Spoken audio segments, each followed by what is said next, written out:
She's over me. She comes with her hypnotic dance. She holds me here with only a glance. She's over me. She's over me.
Ladies and gentlemen, welcome to the Saturday edition of the Paranormal Portal. We are live and unrehearsed here on this fine evening. We are just working on getting our connection with Lisa. We've got some kind of issues with Skype, but we are still underway, and we'll get her connected, and we'll get going and have our amazing journey tonight. But it is the portal, ladies and gentlemen, and that's just the way it rolls. Are you hearing a weird echo, Don? Yeah, I just heard that. Yeah, I got a weird kickback echo too. That's odd. I don't know why. I don't know what that is, but it's not continuous. It's just suddenly it just spit it back in my face, like, the last part of my chuckle. So what do you do? But before I go any further, let me welcome my good friend and co-host, Mr. Don Longbeard. Welcome to the show, brother. That'd be me. It is you. Nice to be back. Good to have you back. It's always a little different when you're not here. I of course do my best to steer the ship in your absence, but it definitely makes my life a little easier when you're here. So good. Well, I'm glad that happens. Welcome back, and it's been a pretty amazing week here on the portal, and lots of things going on and such. Absolutely. So let's see. I got to give a shout out to our friend Diana in the YouTube chat. She last night she asked, where's Lou's? Well, I don't know how I got this tag, but apparently it's Lieutenant Colonel Longbeard. And I saw that, I was like, okay. And she goes, and Pixie said something about, well, he's only here on Saturdays and Wednesdays. And Diana says, and I love this, I'm disgusted with Don's work schedule. Well, thank you, Diana. Guess what? Me too. Wow. But needs must, and it is what it is. But gosh, I love you guys too. Well, we sure love you too. I think this is her connecting with me, but it's that's weird. It's not even coming up like a normal name. But look at this, how it came up on here. It doesn't come up with her name at all. Wow. It comes up with live and then a whole bunch of digits and letters. So numbers, it's very strange. But I'm going to try to figure out if I can copy that and add it. That's weird. Huh. Very, very weird. I've never seen this before. What the hell's that? I'm just looking at stuff, ladies and gentlemen. Take it away, Don, for a minute while I look at this. Take it away. Well, yeah, it's Wednesday. We had Naysay on. Absolutely love Naysay. Naysay's listening to TFR. Hello, TFR chat. I know we don't chat much, but I know Doc's over there, Don's over there, Regla's over there. I just want to say hi to them. Wookie's over there. Did I say Regla? Oh, there we go. Oh, look, you're even in there, Brent. That's cool. Yeah, I try to be present for my own show. I'm here. Oh, right. So, but Wednesday. Wow, you looked over at me at the one point and said, "You good to go?" I'm like, "Yeah, I'm good. I got nowhere to go." And then all of a sudden, and I have to apologize, I remembered that I loaned somebody my pickup, and they were supposed to come pick me up. And I was like, "Oh boy." Wow. So, yeah. Doing good. Wow, and the Julia sent in the what the hell? I didn't get this. What did she send? She sent the fudge. Yes, it's Uh-huh. been a long day. My goodness. Well, it's fine. I'm just really perplexed. This has really got me confused because I don't know why it's doing this weird stuff. Yeah, that is kind of odd. It doesn't even give me a name. It gives me live and then a bunch of digits. Live. Oh, it's live colon. Maybe that's my problem. Hold on. I don't know. I'm a little confused, but Huh? I mean, it's not even. I accepted it, and it should be here. Oh my God, ladies and gentlemen, it's just strange. Welcome. It's Saturday night. Is this it? Yeah, this is it. Let me do this. Yes, the bell was probably the Add. chat that Brent's on. So Okay, yeah. Just, I mean, there's always something going on, but I think we might. It looks like it's ringing now, and hopefully she's here. Are you here, Lisa? it says Yes. Oh, Are you there? Thank God. Okay, yeah, we're here. All right, we're gonna make this an official show in just a second, but I do have to. I hate Skype, by the way. It is the portal, and everything can and will go screwy on me, just because it's fate showing me that I'm not in control of anything, I guess. But I got to do a listener email before we go any further. So just hold on there, Lisa, and we'll get back to you. I would have been a lot more professional, but we've kind of had to throw it together on the fly here. So let me get to this listener email, and this is one I do apologize because it was one that I meant to read last night. And it's funny because I was like, and listeners, if you're going to send in a story, make sure to send it to my email because that way I can remember they're there and read them. And then then you forgot about that one. Then I didn't even read the one that was sent to my email. So that was totally a rookie move on my part. And I do apologize. And this is from listener Amanda. And she says, this is her story. All right, let me see. Okay, hold on. Okay. It's a short story, but I think it's pretty crazy. Said I was about 11 or 12 years old when I spent the night at my friend's house. Actually, the listener is Lizzie, but the email is from her email name is Amanda. So I don't know which one I should use here. I'm just going to. I was about 11 or 12 years old when I spent the night at my friend's house, and she lived on a farm and that had 2 houses on the property. And we slept in this house that was originally built because my friend wanted to prove to me and my other friend that it was haunted by a little girl. Apparently, a girl had died on the farm, and she became the protector of it. I was really quite skeptical of the entire time, as was my other friend, and we were all sitting in the living room playing a game, and we tried to guess what each person was thinking.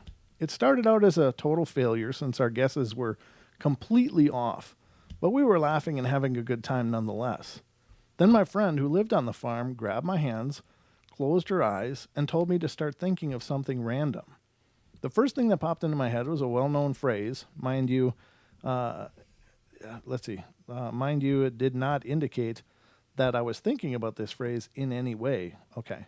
And I did not mouth it, whisper it, or mention it previously throughout the night. It was totally random. She opened her eyes about 30 seconds later and said, "A penny saved is a penny earned." My whole body jolted, and I asked, how could you have possibly known that?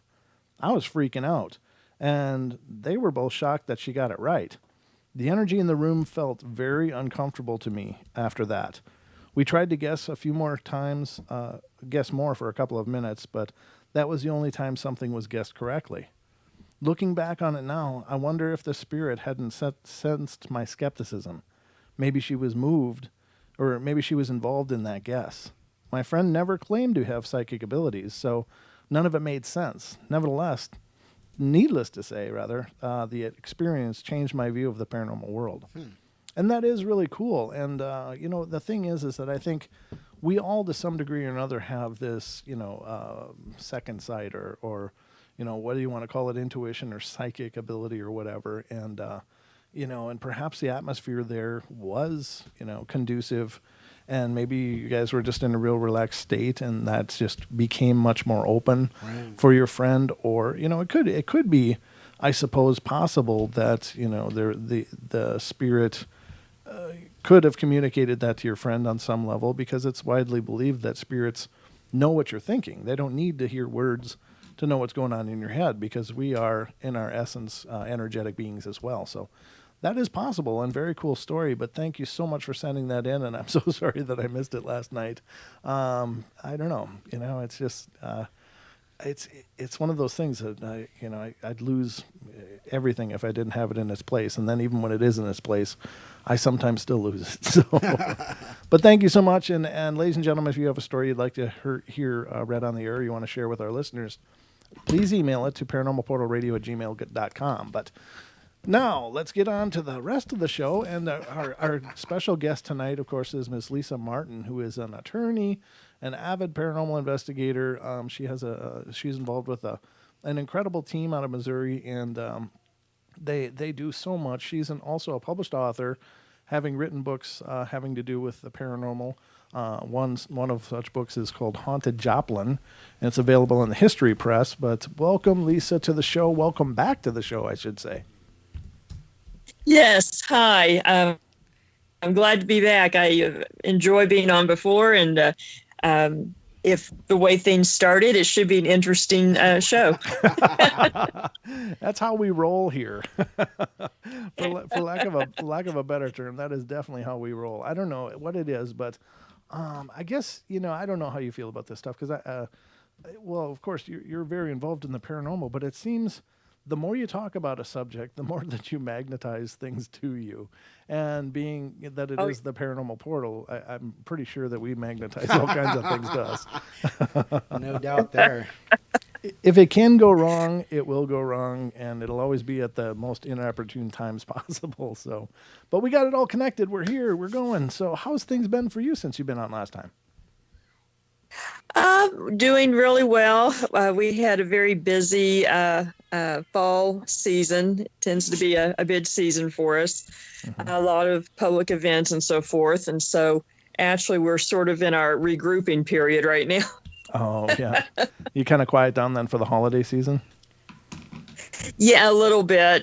We've only done a handful of things in between. And then in January we start up again. So we tend to stay pretty busy year round, but you talking about things happening at the inopportune moments, that it actually reminded a story doing my own podcast several years ago. Mm-hmm.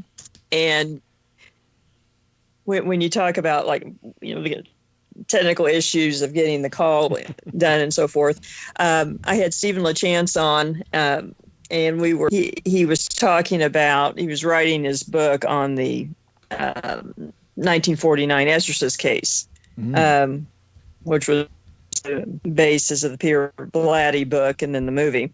Mm-hmm. And Stephen had access to locations connected to the case that no one else really ever had. And he and I had talked personally about some of the events and so forth. And he was about to talk about events that are portrayed in his book, but in a hospital where the youngest priest involved with the exorcism basically was kept the rest of his life.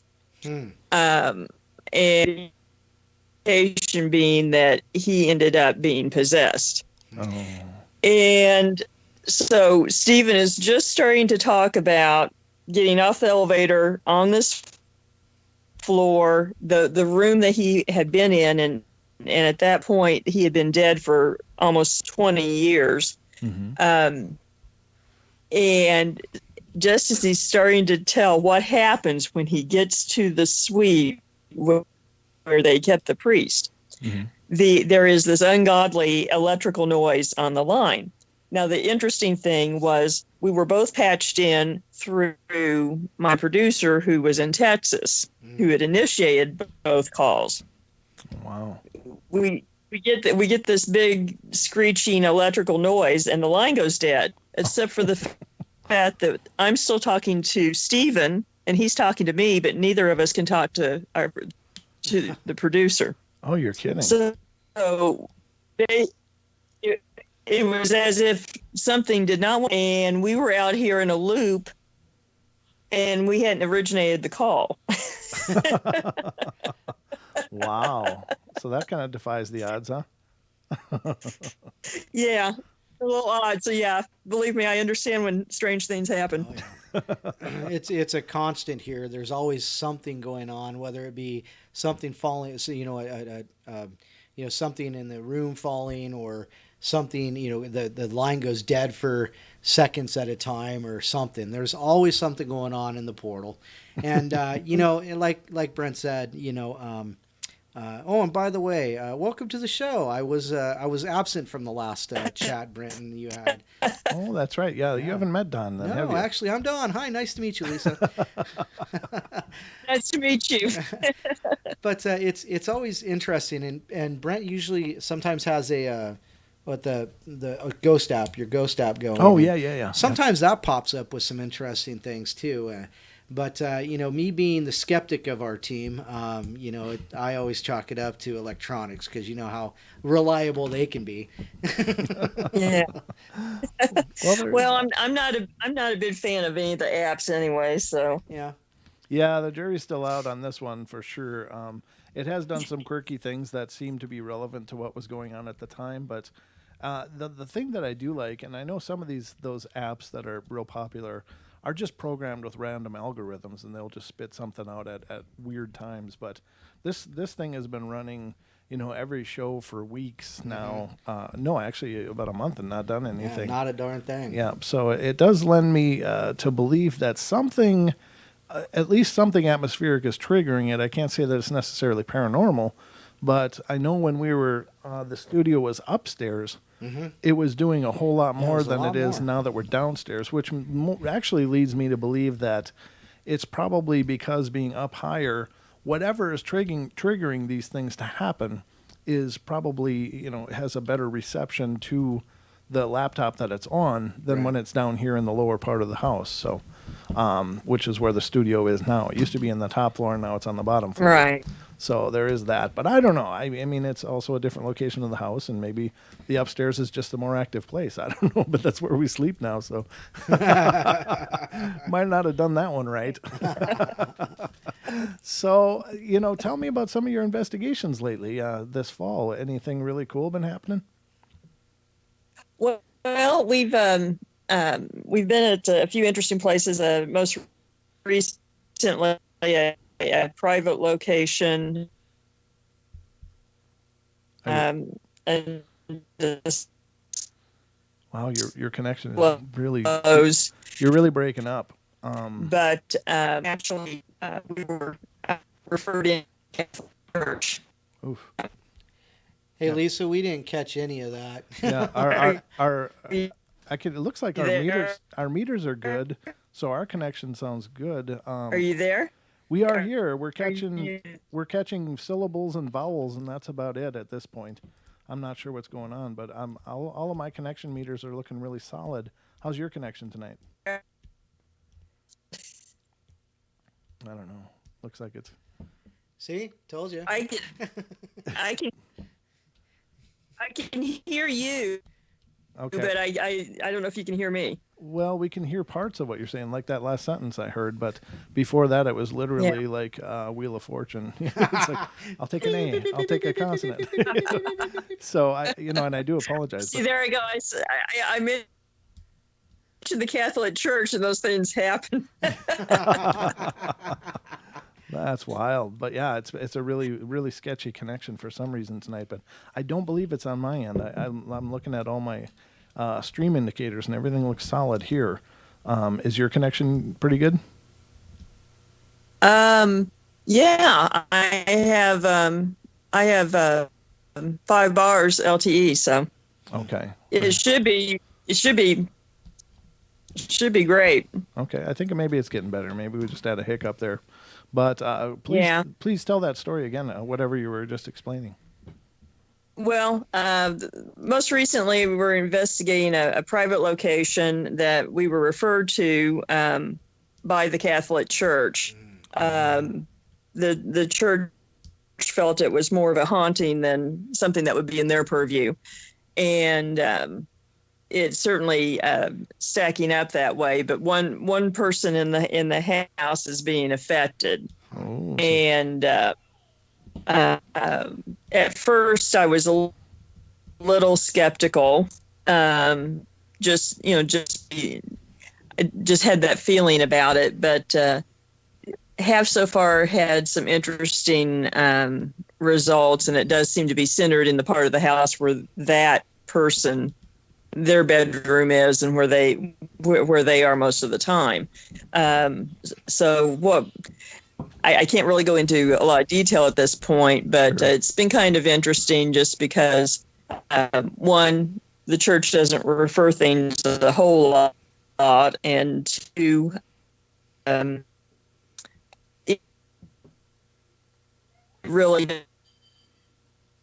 does seem to be targeting one person. And I always find those situations interesting. And whether or not it's something to do with that person or legitimately they are being targeted. It does look like this person is being targeted. It's to the point of keeping them up at night. And Wow. One of the animals.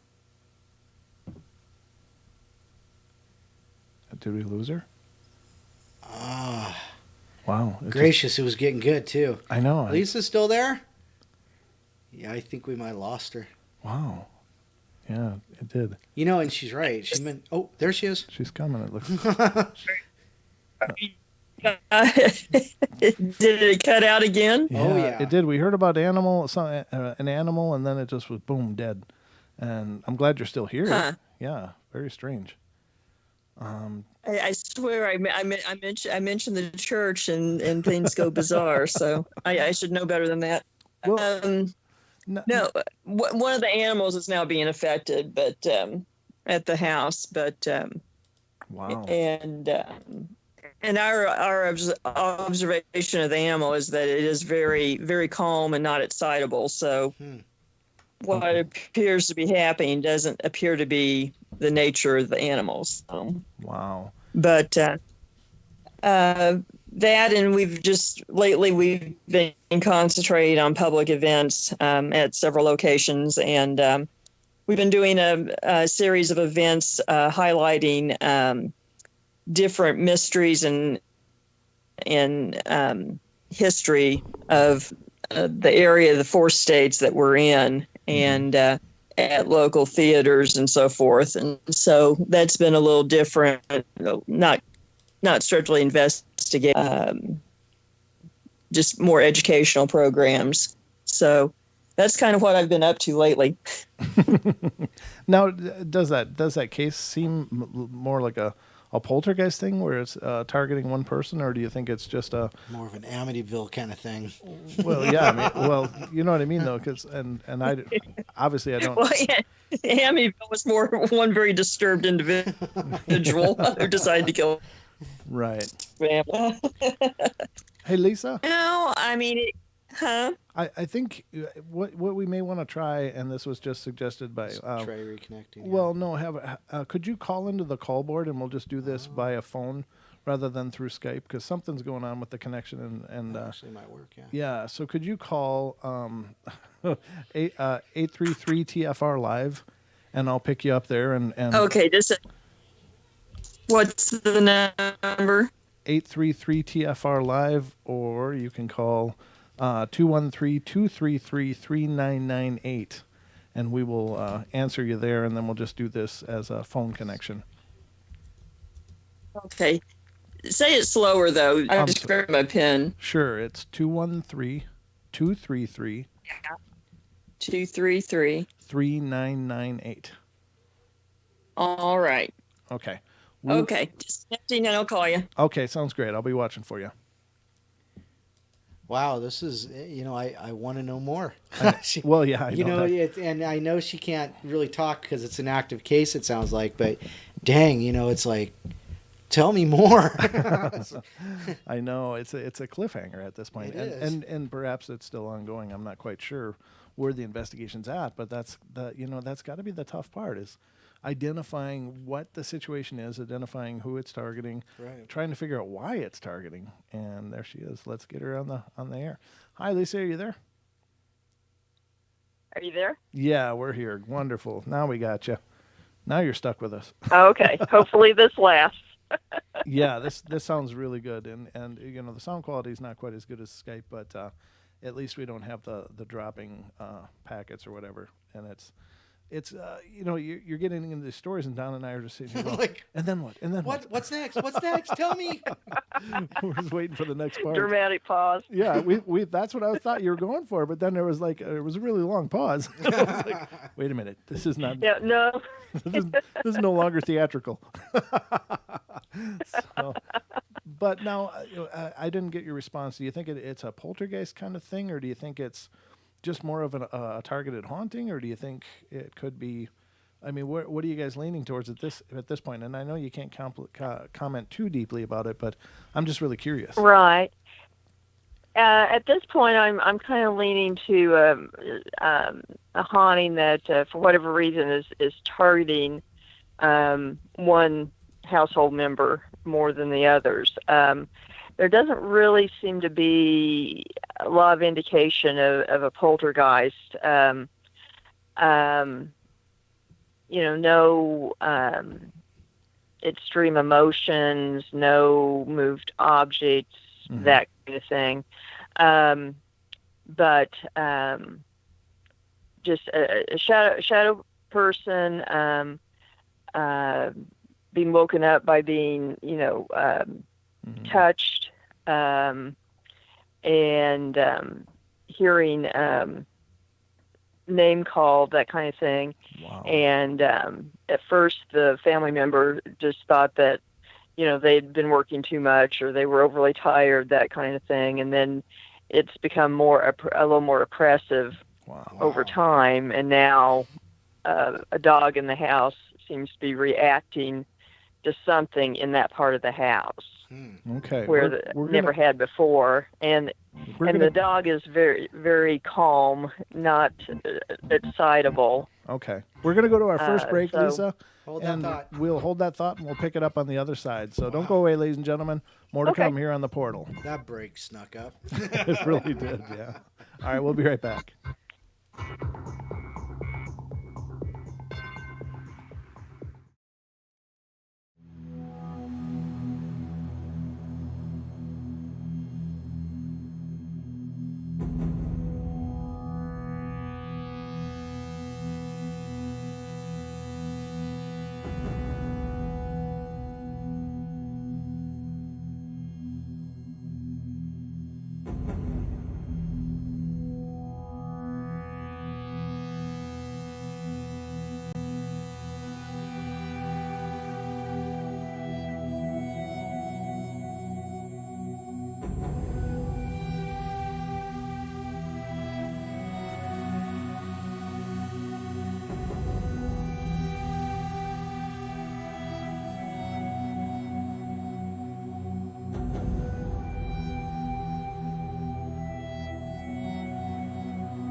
is Truth Frequency Radio.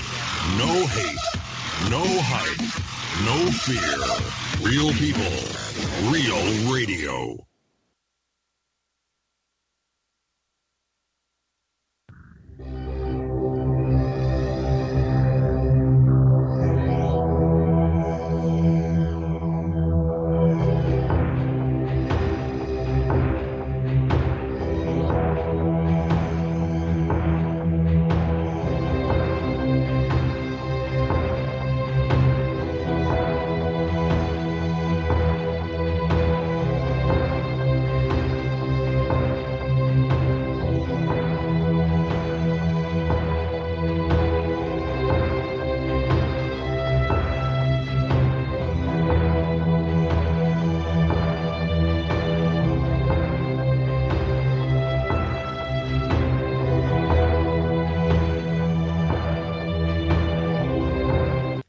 And welcome back, ladies and gentlemen, to the Paranormal Portal. I'm your host, Brent Thomas, and I'm joined by my co-host, Mr. Don Longbeard. That'd be me again, folks. It is all night long, brother. Can't get rid of me.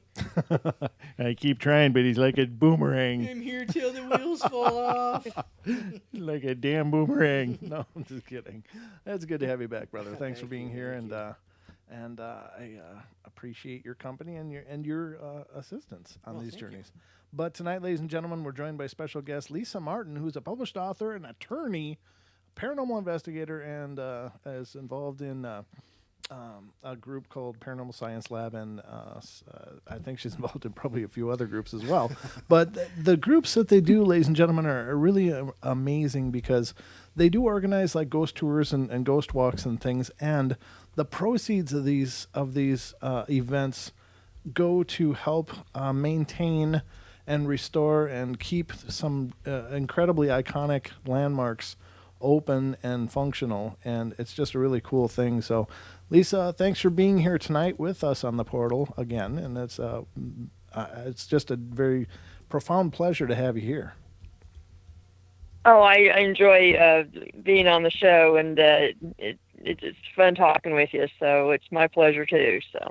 Well, thanks so much. And we were talking about the case that you guys are working on or have been working on, and it sounds incredibly interesting, but you had mentioned that the dog even is acting out of behavior, and that's it's very unusual behavior for the animal. And of course, most paranormal enthusiasts will know that animals are certainly a really good barometer for paranormal activity, and for some reason, they seem to be able to sense it long before we can. That's often, yes.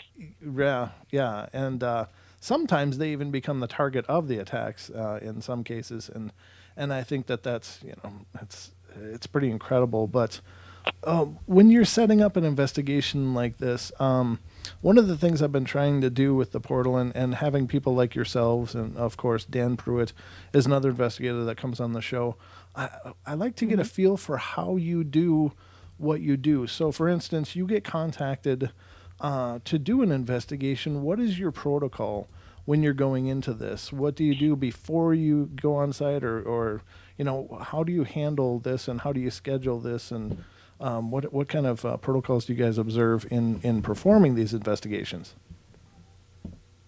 Well, we always start out by interviewing the person or people involved, screening out certain things that could be a problem or a conflict, particularly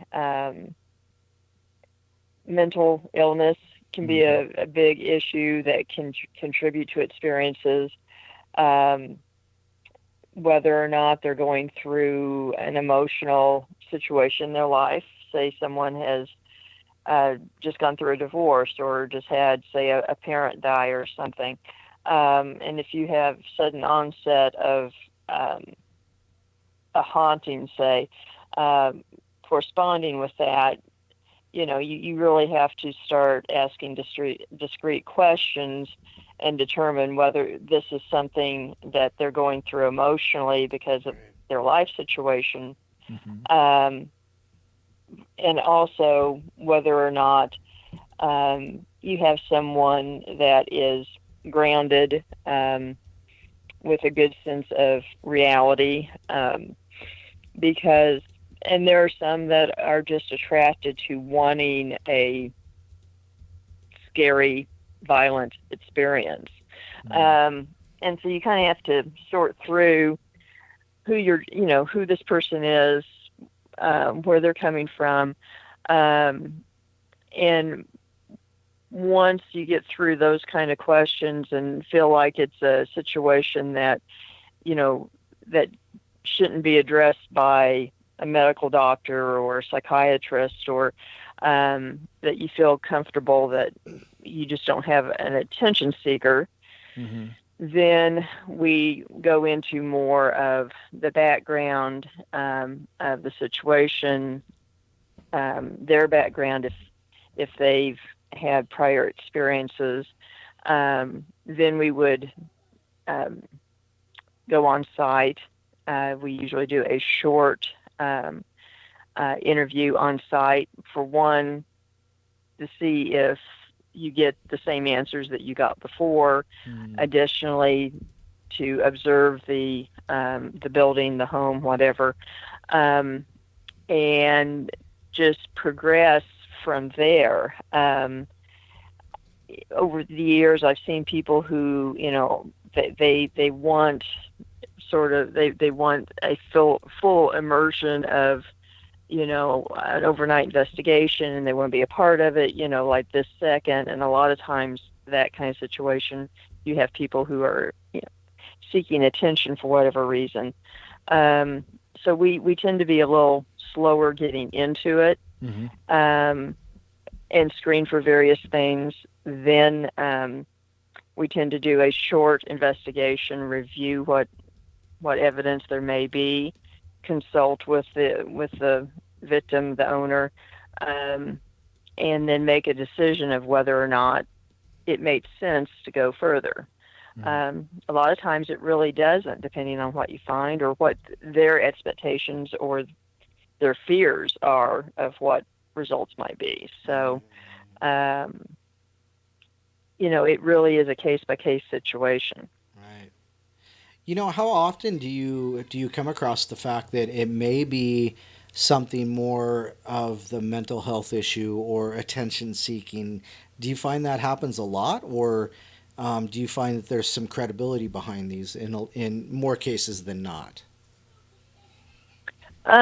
Well, it kind of seems to almost go in cycles. It seems like we'll go for a while, and you aren't really getting very many of the attention-seeking type situations, and then another time you seem to get several in a short time span. I wouldn't say it's a majority, but it's a significant enough amount that you really have to be conscious of that. And I've seen some investigators, particularly if they didn't have a lot of experience, end up in situations where they kind of got pulled in to that, and once they were enmeshed in the situation, realized that they were kind of being used for that purpose. And so it happens often enough that you have to be wary. And I think a lot of that is spurred. I think a certain number of people just, that's how they're turned. And then I think you have some that they watch some of the shows on TV and that's what they want. They think they want, that quote extreme experience. Particularly if they're watching things where it looks like, every week, you're getting shoved down the stairs or possessed or whatever. And so awesome. Certain people have sort of more of that bent to be adrenaline junkies, and that it seems to be that kind of personality are the ones who, want that scary experience. And so, they think they have, the next big case Right. type thing. Right. And I was thinking the same thing. It's like, are you noticing? So how long have you been doing this? First of all, I mean, has it been decades for you? It's been about 20 years and Okay. about 10 years with the current team. Yeah. Okay, so now what I'm thinking is that, have you noticed a correlation with the proliferation of paranormal shows and resources both online and on our TV channels, and the amount of people that want that thrill seeking and want that experience? Like, Yeah, I think it does. It does seem to be more common than it used to. And I do think. I think because the shows have sort of pushed the sort of, the real scary aspects of it in some ways, possessions and inhuman entities and so forth. It appeals to a certain number of people that they want that experience. right. So, and I think that, I mean, I'm not a psychologist, but it's almost like they see it on TV, and it's like, okay, well, they deal with it, and they're still around, so Right. that was exciting. Right, like a badge of And honor. yeah, Yeah. I can agree and with so that. yeah, it does seem to come up more than it used to, and I don't know whether it's just because they figured out how to find teams better now with the shows and with the internet and so forth, or maybe there were just as many before, but I kind of doubt it. Right. Right. Do you think that with the improvement of the gear that people are using, do you think you can, if you say come across somebody who seems that they have a viable story, and you get in there, do you think because what the question is how reliable is the equipment? Can it tell you? How fast does it tell you, and what kind of things would it tell you once you get in there and you start investigating that maybe this isn't quite what it seems to be? Yeah. Right. Well, of course, depending on the situation, I think, to be honest, I think equipment's much better at eliminating the paranormal than suggesting that it is paranormal. Because you can use the equipment to figure out if something is happening that, say, is caused by high EMF or something in a particular area, or if they're experiencing cold spots, you figure that out or whatever. To prove the paranormal through equipment, it's like proving the double negative. Right. You can't really prove it exists with equipment, and let's face it, there really isn't anything out there that really is tailored to paranormal activity. It's all either straight out taken from other fields, a lot of electronics, the construction industry, things like that, or we have a few software things out there that may or may not really interact with the paranormal. I mean, we've got some theories along with the ITC and apps are big right now and everything, but we really don't know whether it's just an algorithm that's spitting out something, or and our mind is making connections, or whether it's really connecting with something. So I guess. So Yeah, I'm sorry. Go ahead. So I think equipment it works better to figure out there's another reason that whatever's happening is happening. And it really then, if you can't find another cause and you have anomalies with the equipment, then really it comes down to old-fashioned logic and reasoning. The brain is still the best piece of equipment that we have. we have to be vigilant that we aren't fooled or make false connections ourselves. So. Right.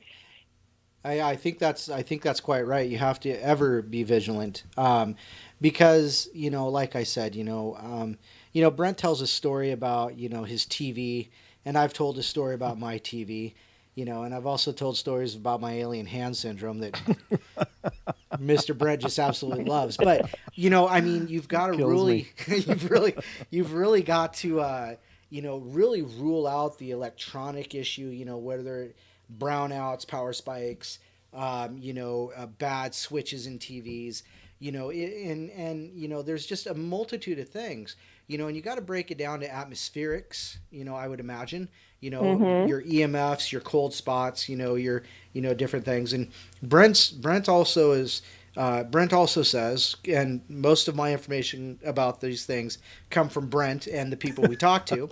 Poor guy. Yeah, I know. But he also says that, a lot of the cold spots and things like that are because of the energy that the entities are sucking out of the air. And that's why it gets cold, because they're sucking the energy out to manifest one thing or another.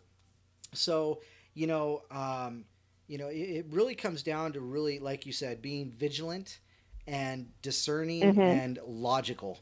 And I find that in a lot of cases, logic kind of rules, the situations. So, and to me, it's not necessarily a logic thing to go, well, it's got to be a ghost, So, let me put it this way. You've seen those memes of like Steven Crowder out there, or, these memes, where they're sitting at a table and they say, I don't believe in ghosts. Change my mind. So change my mind. I'm asking, right? Well, the thing is I think it's always good, and I really do advocate for viewing the paranormal with the eyes of a skeptic, because first of all, it doesn't do anybody any good to say that everything's paranormal, because then we all just look foolish. Yeah.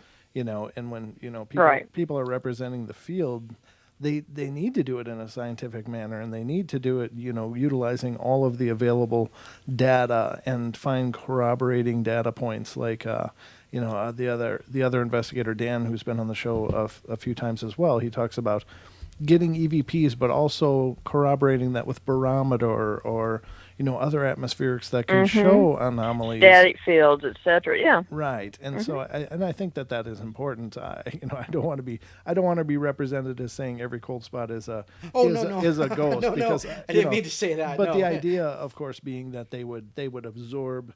The belief is that they absorb that heat energy as part of to do whatever it is they do, and maybe they need to. Right. And then basically, in order to do that, it's an ionization of the air, which is one reason that people sometimes will use an ion pump to ionize the air, in the theory that it may charge it more, so that something can interact.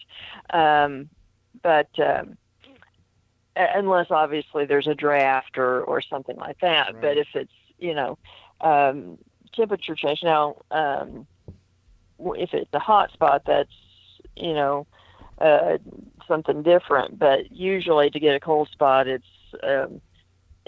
ionization in an area. Now then the question is there any reason that would be happening? If it's around a lot, say a furnace or something, that can happen. But if it's just say an upstairs bedroom or something in the middle of the room, that's a little harder to explain. Right. But I totally agree. And what we tell people on events, etc., or when we're making presentations, is that we look at each type of information that we have, whether it's through different meters, whether it's through audio or video, etc. And if you have something, an anomaly on a meter, well, that's an anomaly. But if you have that and you get an EVP at the same time, that becomes interesting. And then if the more things that you can correlate time-wise with something odd happening in different types of equipment or experiences, then that makes it more compelling as being out of the ordinary or paranormal. Right. Yeah. Right. Yeah. Yeah. If different measurements or different equipment showing different measurements than the norm, I could see how, you put that information together. It's like our friend Dan Pruitt is always saying, make notes, tag your videos, tag your anything you're recording. Oh, yeah. That was a train, or I stepped on a squeaky board, or things like that. Of course, you want them Oh, in yeah. time with everything that's happening too, so you can use that as correlating data as well. So that all Yep. makes sense. You've got to have everything. You got to have your ducks in a row if you can't herd them cats around. So absolutely. Exactly. So I think Exactly. Yeah, because if you just have one isolated thing, that's just an isolated anomaly. But it's putting different layers of information together that say, this many things happening within 2 seconds or whatever Right. would be very atypical. Right. So that makes it interesting. Right. And another term Brent likes is an orgy of evidence. The term meaning that, there's just so much going on, and Yeah. how believable could it be? Well, but in order to qualify that, I would just like to say, that's when you're watching YouTube videos and Right. people's kitchens are basally exploding and stuff. The It's like, doors why are isn't slamming, that the place? water's running? Yeah. Why haven't they got MIT in there with like $1 million equipment, getting on that? If it's that prolific in that activity, it should be crawling with scientists then, not just some guy with a camcorder. That doesn't to me make much sense. But Right. I think that But a lot of those videos, end up, and that's why a lot of those videos get debunked, because Right. people start disassembling them and looking at them frame by frame and figure out how it's done. And particularly, there's several of the crazy kitchen ones that, Right. in Yeah. particular, that. Yeah. When you do that, you say, "Oh, here's a fish line. Here's this. Here's Right, that," and right. you can see how it was done. Right. Yeah. Oh, you look how everything goes towards him, Yeah. as Well, opposed yeah. to just around the room. Yeah, right where he's pulling the strings. Yeah, You got exactly. it. Yeah, that's a big thing. But I think to me, one of the things that I think a lot of people get wrong is that you don't start with the idea that it's a paranormal event. You start with the idea that it's normal, and you have to prove that it's paranormal. You don't start with the idea that it's Right. paranormal and prove it's not. And I think that's probably the biggest distinction between a good investigator and not, maybe a rookie, More amateur. Yeah. rookie approach. Yeah. So, and it sounds like you guys are doing Well, exactly exactly. that. Yeah, you guys are totally on the ball, and I love that you guys have such an amazing methodical approach to this. Right. That's really incredible. Well, it's just just over time figuring out what seems to make sense, and I know personally, of course I approach it in a framework of, like I would my day life as an attorney. You have to look at it objectively. You have to anticipate what that counter argument would be, and either eliminate it or prove that it is correct. And you can't start off from an assumption. Yeah. I mean, even a good attorney isn't going to assume their client is correct, Right. or that you're getting the objective version of whatever happened. You can't do that. Sure. That's a good point. Yeah. And So that yeah, I'm I sure mean, has been great training for you in going into the researching. yeah. So you just have to look at it and be as objective as you possibly can. Now, on the other hand, in the course of investigating, you can have personal experience that something's going on. I mean, if you see a shadow man walk right in front of you, you know something's going on. But that doesn't necessarily mean that you have evidence. Well, if it wasn't caught on camera or whatever, I know what I saw, and I can go through a checklist of, did I see something or whatever, but and I can conclude, no, something walked in front of me. But if it wasn't caught on camera, I can't, Right. I can't really present that as evidence. So, Right. And I don't. Yeah. Well, that's the smart move, because it's the difference between having footage and a personal experience. Yeah, you can't quantify a personal experience to anybody but yourself. So yeah, that's a great point. Right. But on the other hand, when you talk about starting out as skeptics, I think a lot of good investigators that I know have started out as skeptics who then had that kind of experience that they could not come up with a reasonable alternative explanation. And so they're still skeptics, but they are also believers in the sense that they know there are things out there that are not of the normal world. They tend to not just jump to, well, then that's a spirit from 1859 or whatever. But there are things that happen that we can't explain. Right. We're gonna go to our next break. Sorry, Lisa. That's a rare occurrence. Sure. We're going to head to our next break, ladies and gentlemen. The great discussion here on the portal, but we'll be back with another hour of it right after this. So don't go away.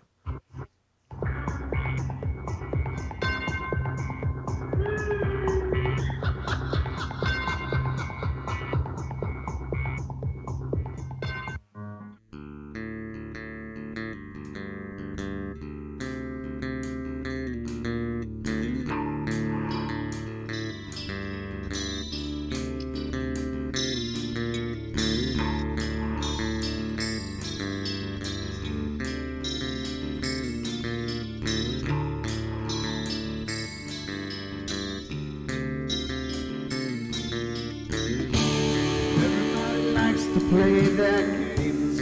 Everybody loves to place their bets.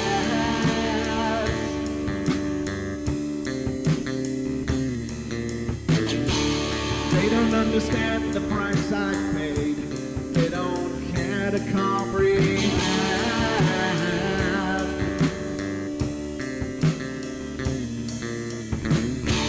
Trace their lines upon my body, dripping scars across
just make sure that you're well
Carol Ann is not like those she's with. They're attracted to the one thing about her that is different from themselves. Her life force. It is very strong. It gives off its own illumination. It is a light that implies life and memory of love and home and earthly pleasures. Something they desperately desire, but can't have anymore. Right now, she's the closest thing to that. Poltergeists are usually associated with an individual. Hauntings seem to be connected with an area. A house, usually. Poltergeist disturbances are of fairly short duration, perhaps a couple of months. Hauntings can go on for years.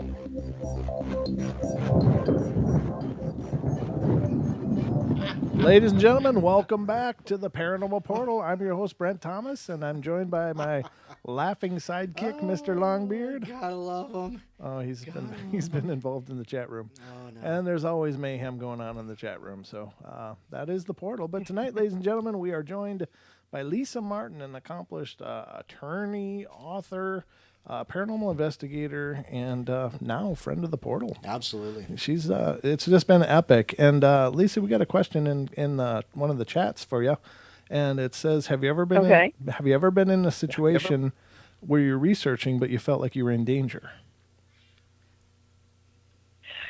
Where I felt like I was in danger.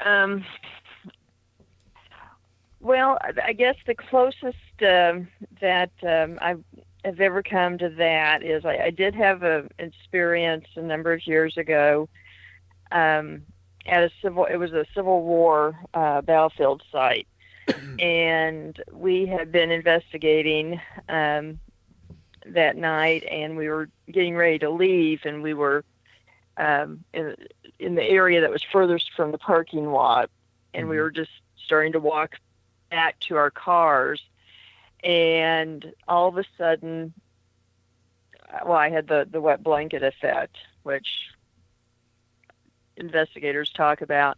It's just like a wet blanket or something heavy dropping over you, but it's not visible.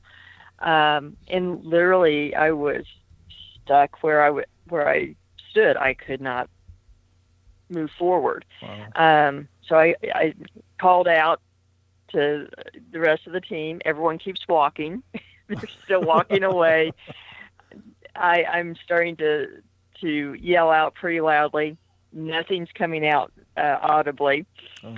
So I'm starting to get a little concerned, and I keep, it's like I am being restrained by something and push forward. And they all had walked probably 100 yards. So it lasted that long. Oh, and all of a sudden, boom, it was gone. And I had been pushing forward and hard enough that I had to catch myself from falling when suddenly it was gone.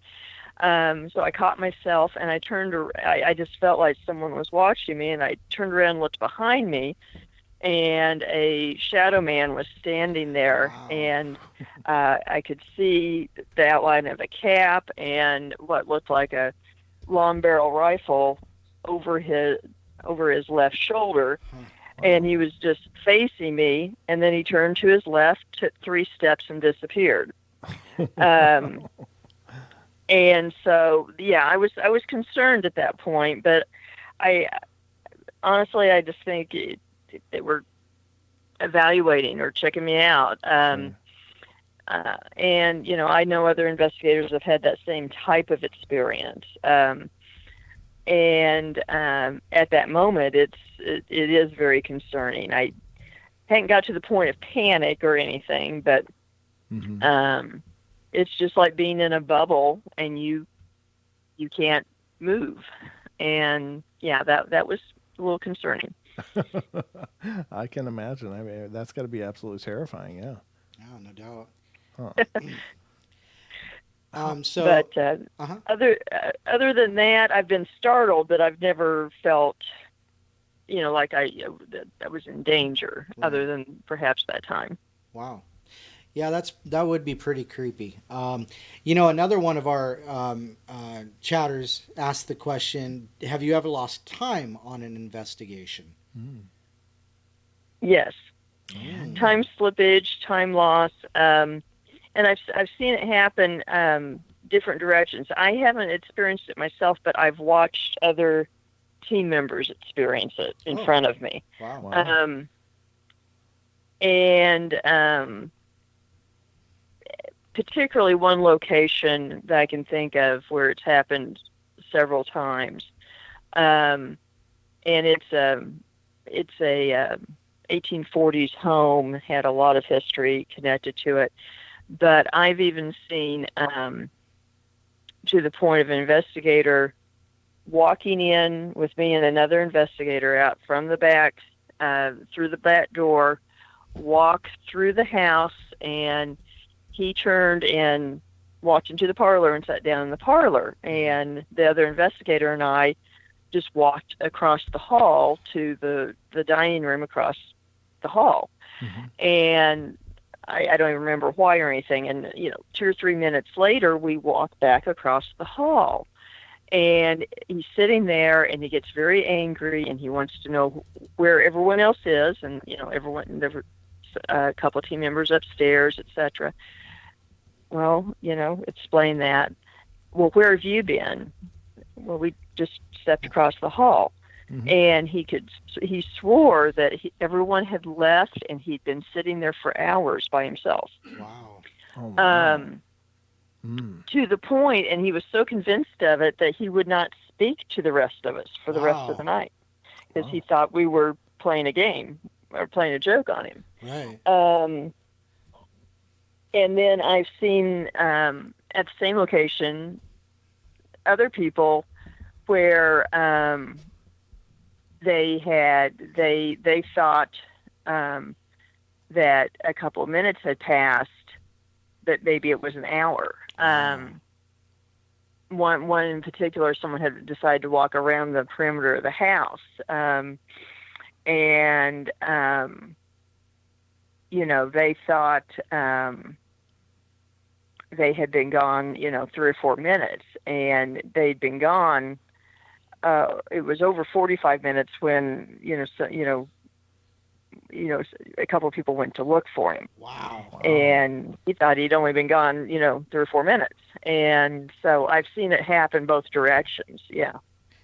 Now, when they found the guy, was he just kind of wandering absently, or was he just like, what's going on? Well, no, he had sat down outside and was doing an EVP session outside, and just had a totally different sense of passage of time. Did he get a recording of all that dead time? Yeah. I mean, was the recorder going?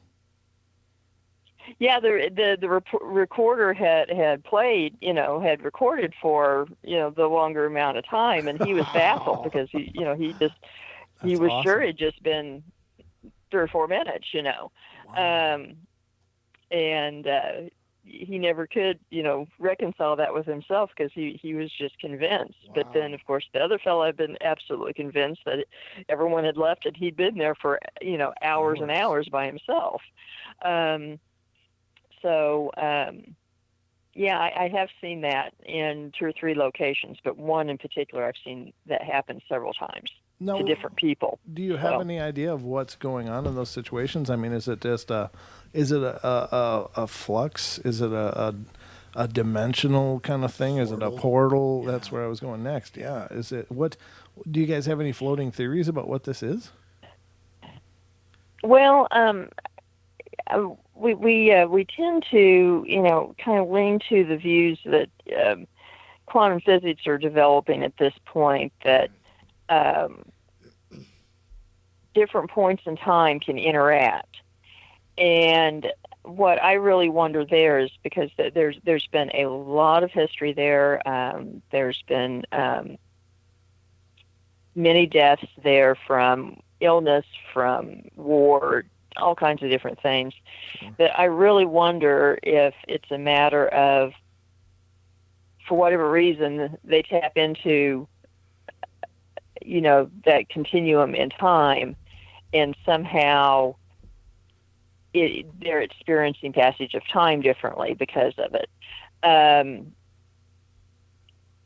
Whether it's a true portal, I don't know. I haven't seen enough to make me say, yes, I do think it is, actually a vortex or a portal that, opens or whatever.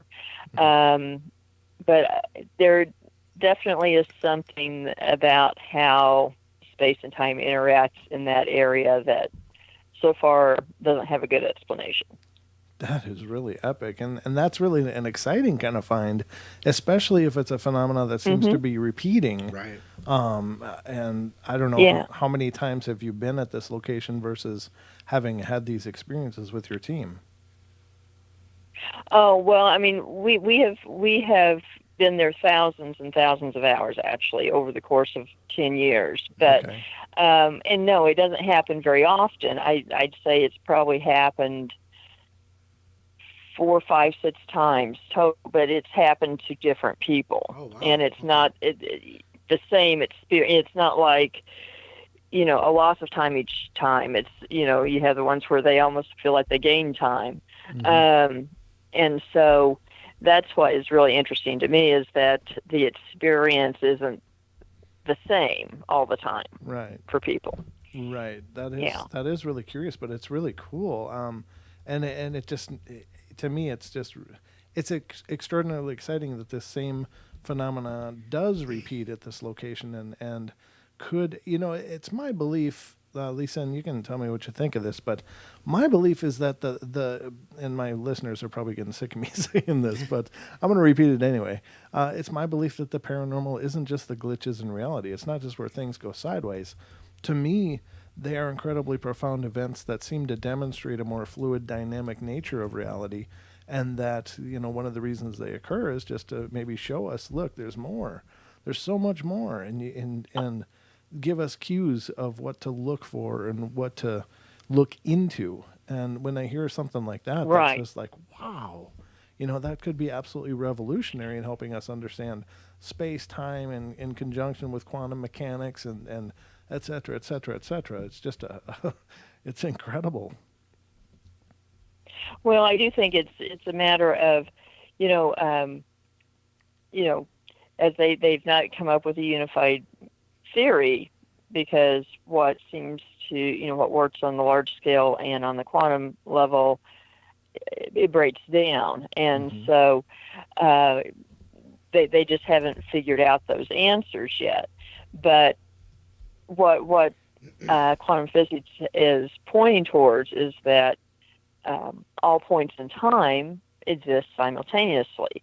And actually, Einstein theorized that under his relativity theory as well, but couldn't prove it. And so, and ironically, I had read this before, but I just saw a reference to it today. In fact, is that Nikola Tesla had said he had conducted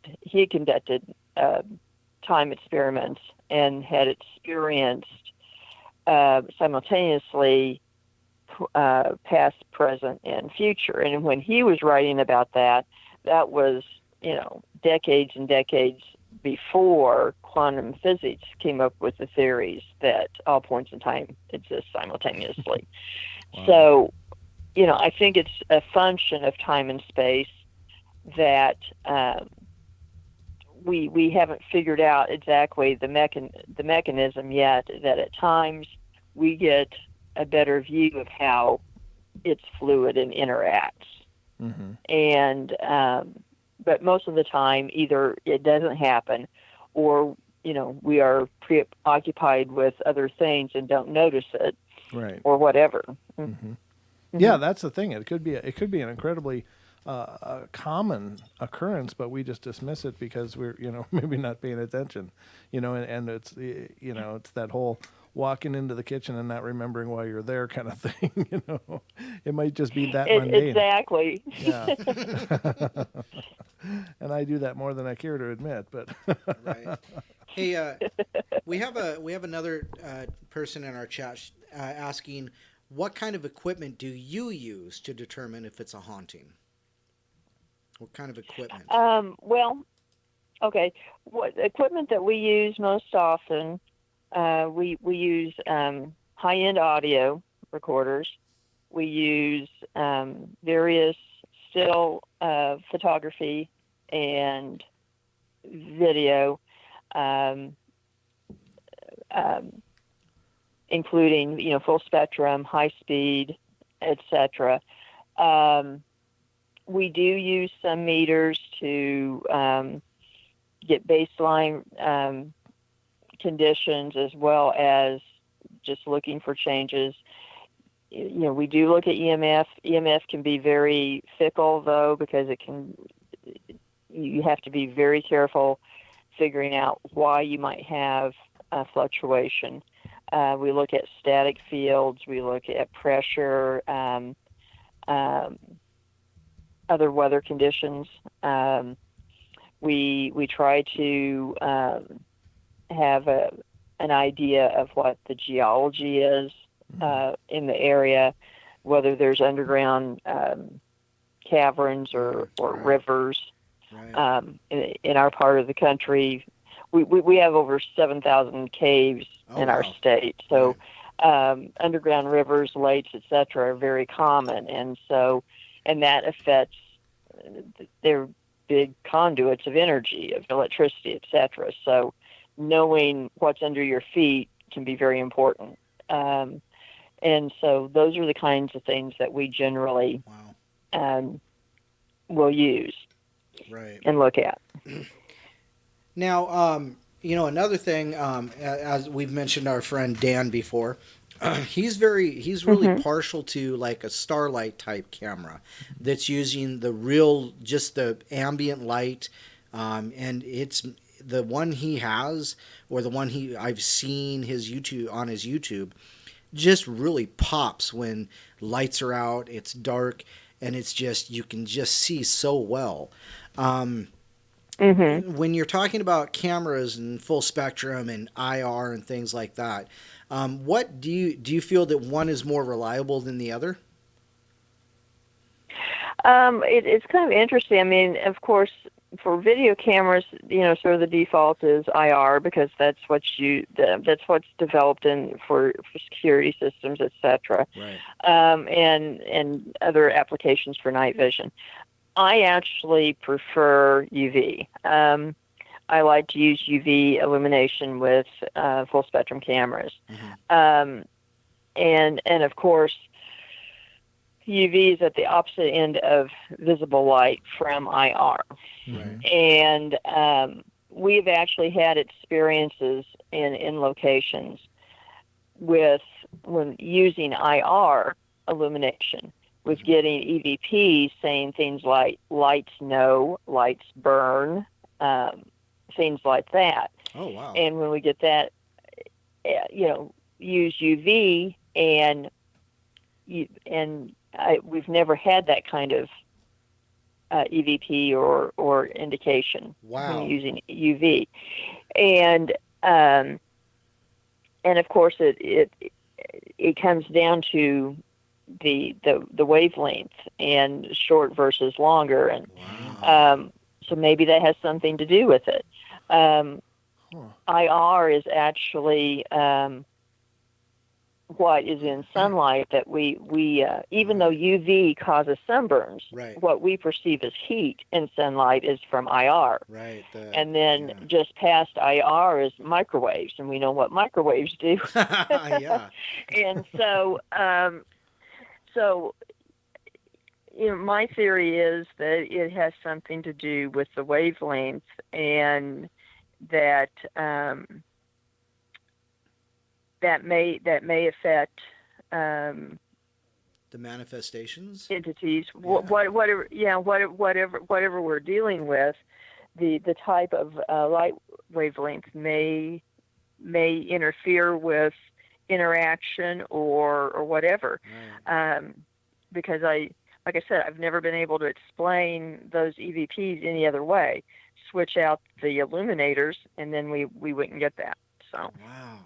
so I tend to like UV myself. So Well, and that's a great thought, because when you started talking about using the IR and getting the EVPs that are saying that the light burns, it totally made sense. And I saw Brent's eyes go, oh, he got that. It instantly hit him too. Right. Yeah, because your IR is creating the heat where a UV wouldn't be creating as much. So that actually makes a lot of sense. Do you find? Well, also think about it. A lot of things in nature actually utilize UV. Yeah.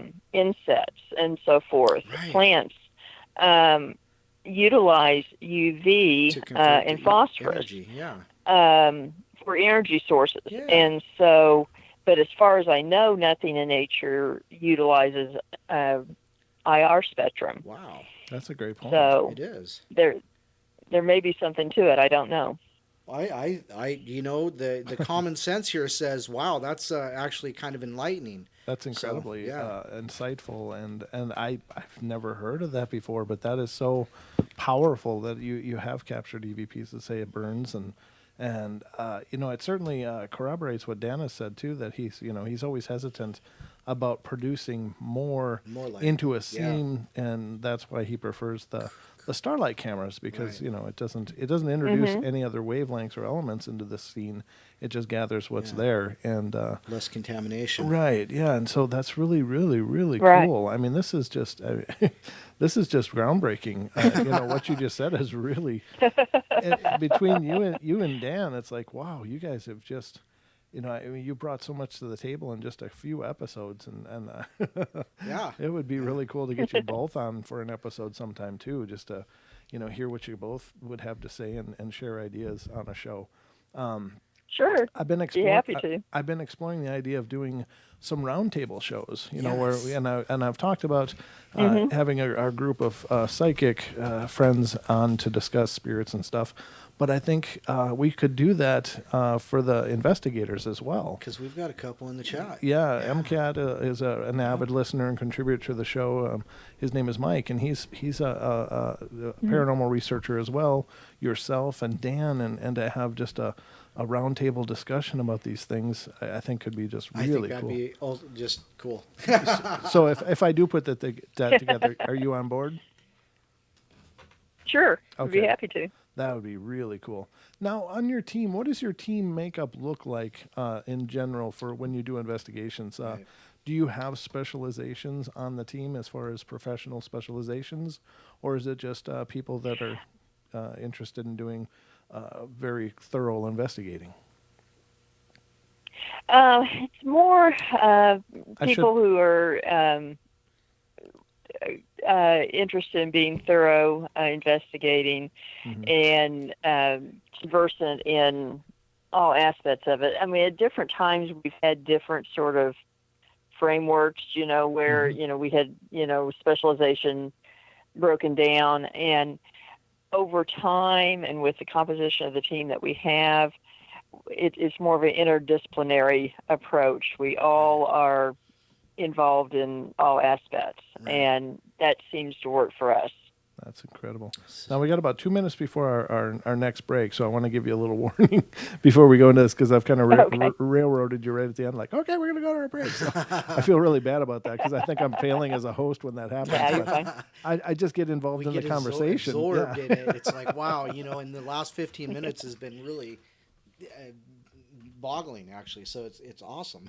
It's really exciting information, and that's the thing that I love about doing a show like this is having professionals and like yourself come on and share your experiences, share your knowledge, and as you've discussed things tonight, it's just been like, oh, that totally makes sense. Oh, that's really exciting. When you're talking about the time anomalies, to me is incredibly exciting. I mean, I just trying to think of how could these things be researched? How could they be checked out? The things that you're talking about with the camera lights and stuff, it's excellent, because it's funny, because when paranormal investigating first kind of took the fast road and has been real popular, everybody had IR cameras. Right. But it seemed like they weren't for having the ability to see in the dark. They really weren't captured. There's nothing there. Well, I mean, there's been some really Right, good IR footage out there, but it's really, really rare. But when I've heard, like, when people No, start, go ahead. Oh, I was going to say, yeah, I've had better luck with UV or actually visible light. Right. We tend to catch more invisible light than IR. That's amazing too, and I want to get into that on the other side of the break because I think that it's a common misnomer that people think you have to do all your investigating in the dark, and I don't necessarily agree. But we're going to take our next break, ladies and gentlemen, and we will be back for the last half hour of the Paranormal Portal tonight with Miss Lisa Martin. And so you need to stay put because there's a lot more coming up right around the corner. Don't go away.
welcome back, ladies and gentlemen, to the last half hour of our show tonight.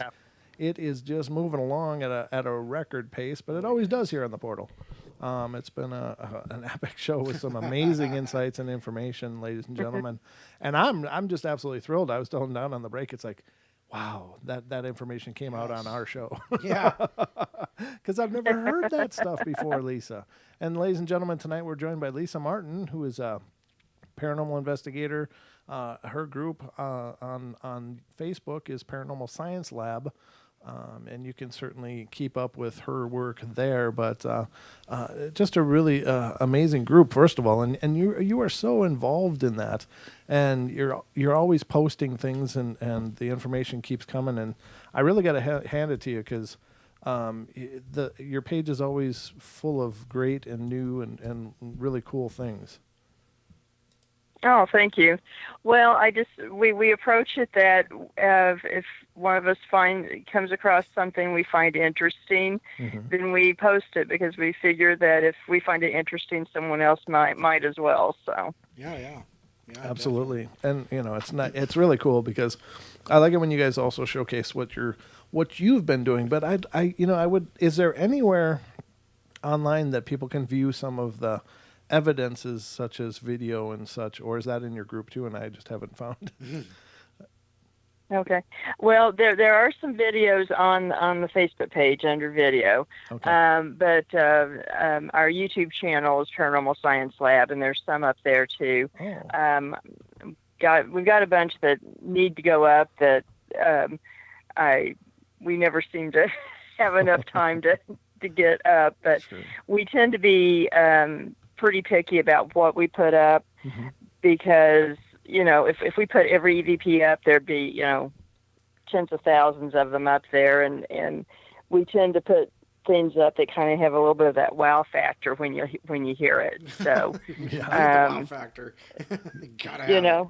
Yeah, absolutely. Well, yeah, but, because there's so many you get that are, get out or hello, that kind of thing, or something that's pretty breathy and, you're kind of going, and what did that say? Right. And so we tend to put up ones that are like, okay, there's not much doubt of what that is.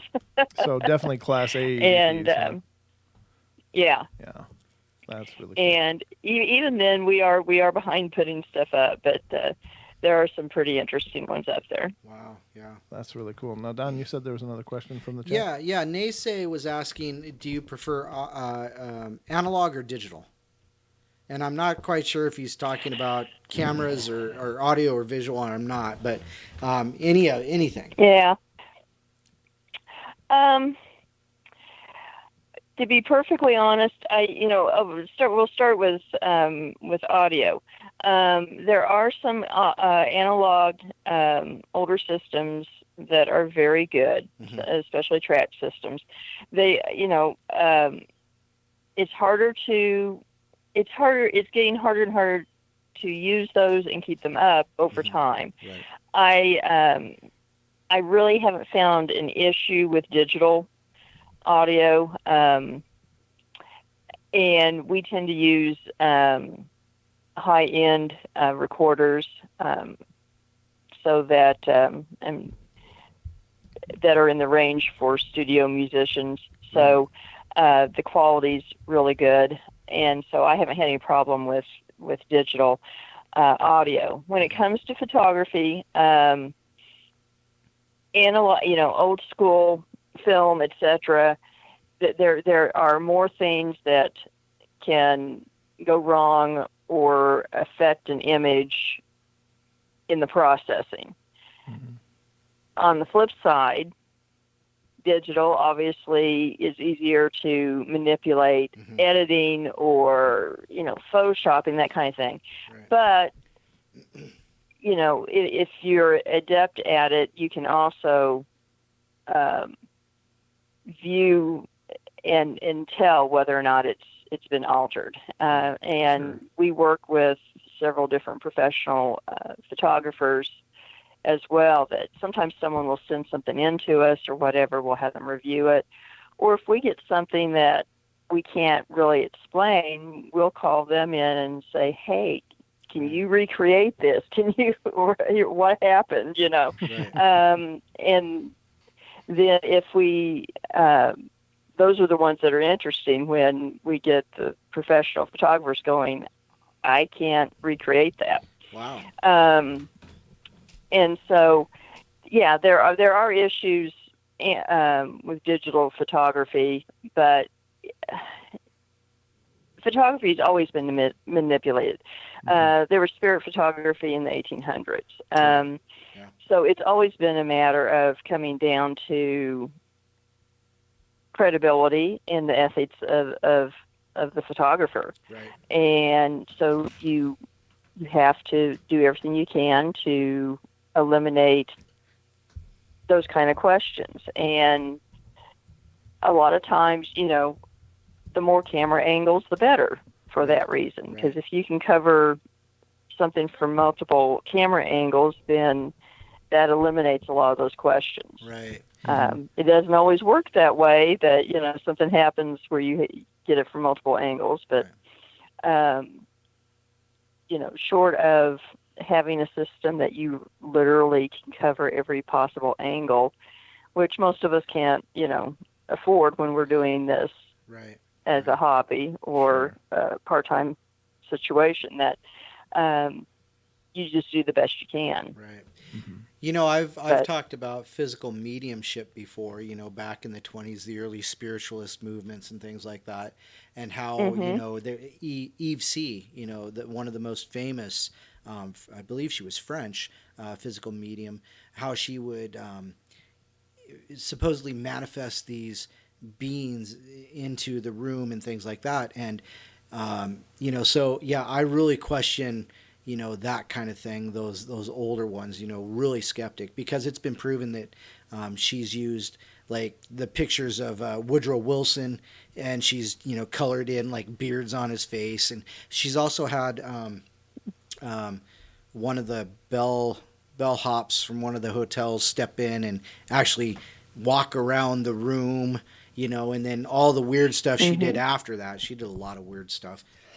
So it, and I've also done, a little segment on, spiritual photography back in that time too, and how easy it was to switch plates, or, to overlay or double expose, those kinds of things. So, yeah, I mean, it really brings up the question of ethics, because even some of the investigators into those kinds of things were still fooled by what they were doing.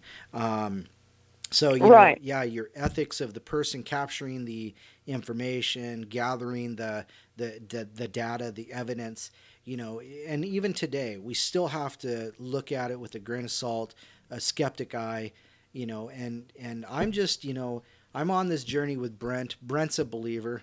I'm more of a skeptic. I don't ever believe I've ever had a paranormal experience. I've had some weird things happen, but weird things happen. But, so I'm looking for some authentication here, so, and, listening to you, this is, like I said, this is the first time we've talked, and I'm glad I was here this time because, a lot of what you've said, especially, and I keep going back to that, the IR and the UV, that makes so much sense, that, it just makes me want to dig farther into this thing and really, get into it. And that's why I'm here. So sorry about that, but a little off subject, but no, you're fine. Yeah, so excellent. Brian? Well, I think it's important. And one of the beauties of the paranormal research is that there's room for skeptics and believers. It's like you don't have to be one or the other to be involved. And in fact, it's good to have both because you achieve that balance, and then you have a point counterpoint, and the more minds and the more points of view, the more valid it can become. Right. So I think that having a healthy skepticism is important, and it's certainly, not a qualifier for investigating or a disqualifier. Right. Yeah. Exactly. No, but I think even most skeptics who investigate, they've had something happen that they can't explain is usually why they go to the point of investigating. Right. And it's that desire to figure out why these things happen. Right. So how many times have you run into people that whatever their that are absolutely skeptical, and it doesn't matter what you say, what you can present, what you can show, they just aren't willing to believe it. I mean, that's got to come up quite a bit. I mean, that happens, and I mean, it happens, and that's fine. And then on the other hand, we've had people who've come to presentations and investigations who have left saying that they are less skeptical than they were when they walked in. So, I just that part of it, being a believer or not, is a personal experience. Right. And it comes down to, have you had that experience that you've gone through all the checklists and you can't explain it? And so even if you say, I don't know why it happens, but there's, something happens that is not explainable under the ordinary physical rules of the world. Right. And you go from there. Right. But, I mean, and it's funny, we do get some skeptics that come out to investigations. Most are at least open-minded enough to observe, and and there's some say, well, I just don't believe, and it's like, well, that's fine. Yeah. And a lot of that situation are people, they're there more for the history aspect of things. Sure. And that's fine too, because we're big history buffs and fans as well.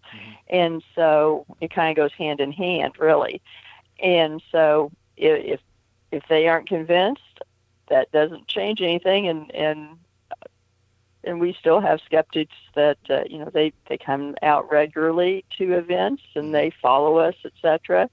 And it's not a matter of they have to believe, or feel they have to believe. So, right. Yeah, as long as they're giving positive, as long as they're being positive and insightful, or giving point counterpoint, like like you've mentioned, as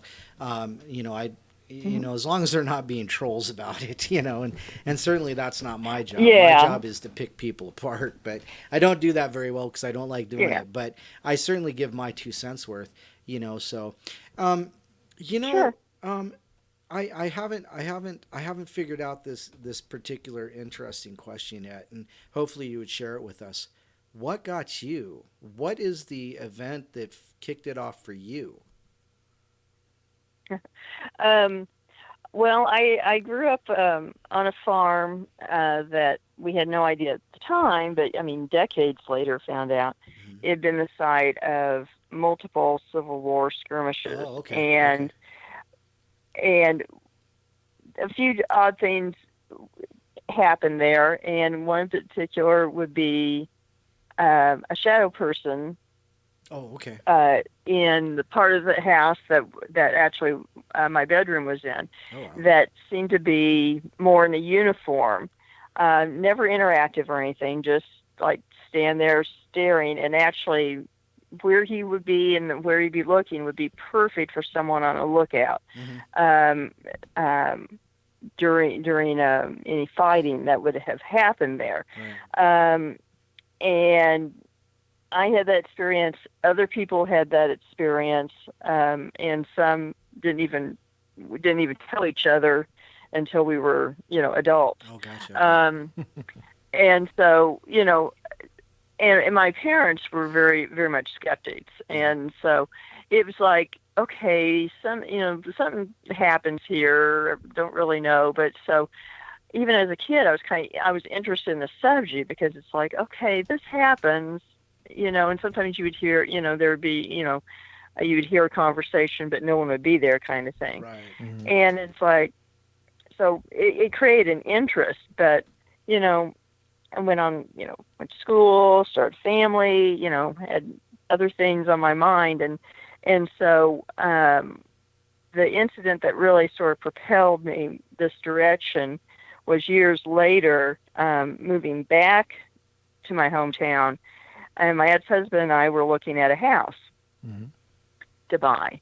And it was a turn-of-the-century arts and crafts house. And we'd been upstairs with a real estate agent, and she and I come back downstairs, and we're standing in the living room talking, and it had a switchback staircase. It switched back like 3 times. And while we're sitting there talking, I know he kind of lingered, and he'd take a couple of steps, and he'd stop. And he did this enough that I nosed it out of the corner of my eye, and I'm wondering, what in the world's he doing, you know? And he gets to the bottom finally, and he goes, "Did you guys hear that?" And we both kind of shake our heads, you know, and still, you know, not thinking about anything like that. I'm thinking about numbers and, you know, everything about the house and everything. Yeah. Then we end up down in the basement, and there's a big central room in the basement, and the old boiler is sitting there, and I'm just kind of standing there, kind of just looking that direction. And the other 2 had walked off to a side room, and all of a sudden I had the sensation, very cold, of a thumb being laid on one side of my neck, and one by one, 4 fingers on the other side.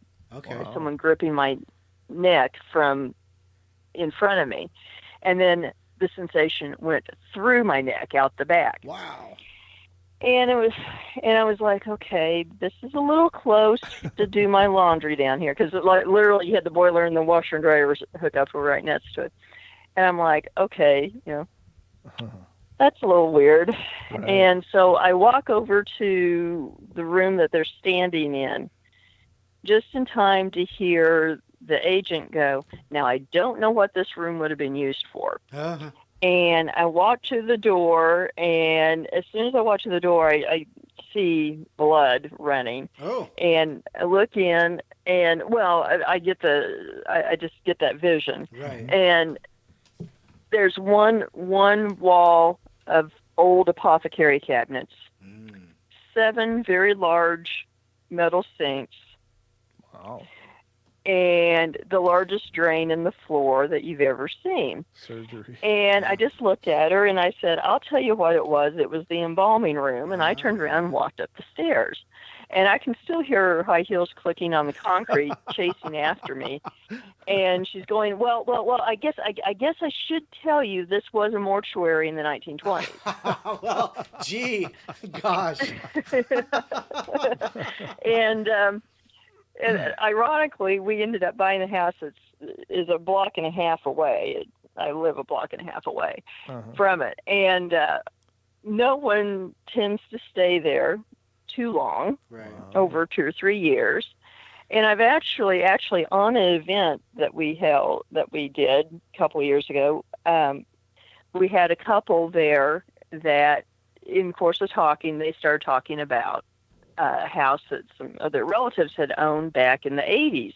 We get to talking, and it was that house. And they talked about things that happened there. And it's funny because, you know, I'll take an evening walk, and I found over the years that as I would pass the house, I would just unconsciously walk to the other side of the street, right, and cross, and it's because you could just almost feel something watching you.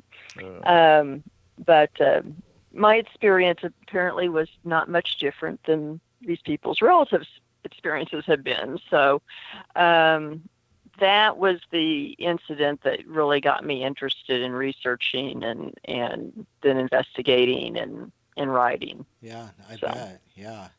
Wow, that room in the wow. You know, I don't know, but it's always something about mortuaries. They're never. I don't think they ever make good homes after that. No. You know, after being used for that, it's like you might as well just start from scratch and just build a new stick home. Right. Yeah, because it just always seems to have some kind of presences, and you know, granted, it makes sense. It was the site of so much, but That's got to be tough. You know, I wonder how much energy is absorbed by a mortuary, because nowadays, you know, people don't die in a mortuary. People are sent to the mortuary. However, Right. you know, back then, you know, it could have been like, as you know, a battlefield surgery / mortuary kind of thing. So, I mean, I can imagine, you know, not so much these days, you know, because most people die in hospitals. Yeah. Right. Usually because you went to the hospital. But, you know, mortuaries are more static. Well, I mean, people. There's the idea that people are attached to their bodies, you know, and that there's something with the blood too. There's a lot of religions that believe there's a lot of spirituality tied to blood, Right. and of course they drain the bodies there. Well, and yeah, the embalming process, maybe that has something to do with it. And I wonder too, particularly, and not always so much back then, but now, the emotion that's imprinted there, I think, would be more from the mourners, because you have to chapels and they do a service there and that kind of thing. And so I think the energy can definitely imprint from what you've got, all these mourning families in there, you know, over and over and over. But yeah, I'm not a big believer that people tend to hang out, you know, where necessarily somewhere where they didn't die or didn't have a connection. But, you know, there does seem to be a correlation with old mortuaries. Yeah. So, more so than I think cemeteries. You know, my experience for most cemeteries are not haunted unless there was something else that happened there that created it, you know. Right. I don't think most people hang out at their tombstones. So, I mean, why? Yeah. Not a lot going on there usually. That'd be just kind of like sitting at the bus stop forever, you know. That would suck. Can't wait for the bus that never comes. Never come, and that's it. Yep. That's right. But I mean, now I have experienced a couple of cemeteries with activity, but in those instances, there were other things that happened there that probably contributed to that. One in particular in our area that has a lot of activity has unmarked Civil War mass graves, and a couple other things that happened there that I think that's why there's activity, not just because it's a cemetery. Right. Sure. So, Yeah. but mortuaries, yeah, there does seem to be a correlation.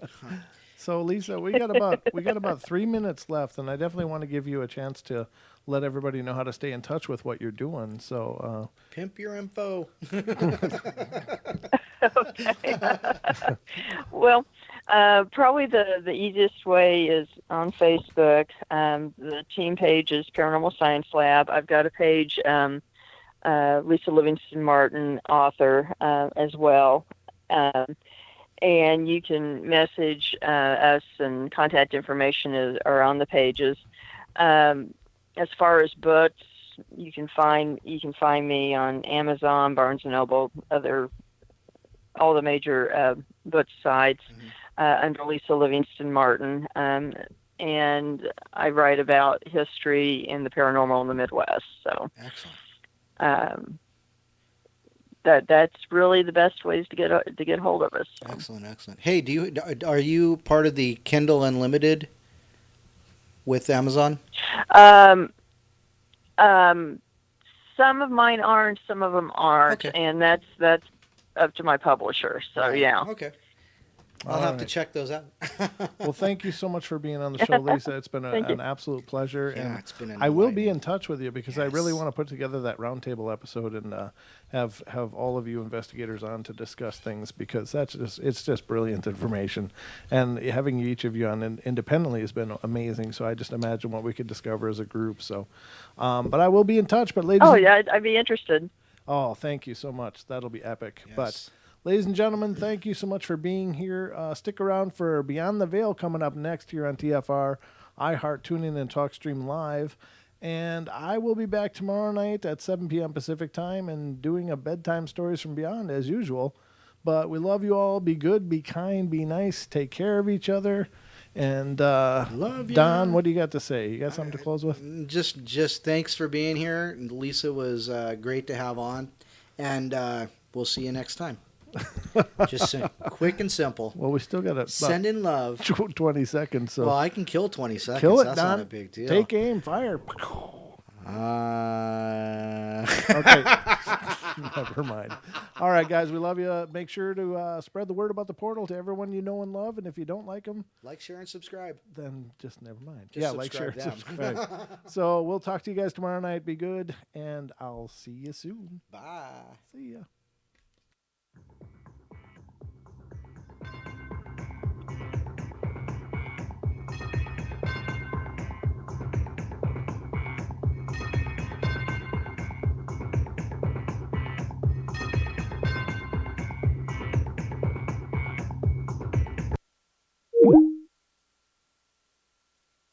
I just killed that whole feed, which is time. It was time. But we love you guys on YouTube. Thank you so much for checking out the stream and being a part of this.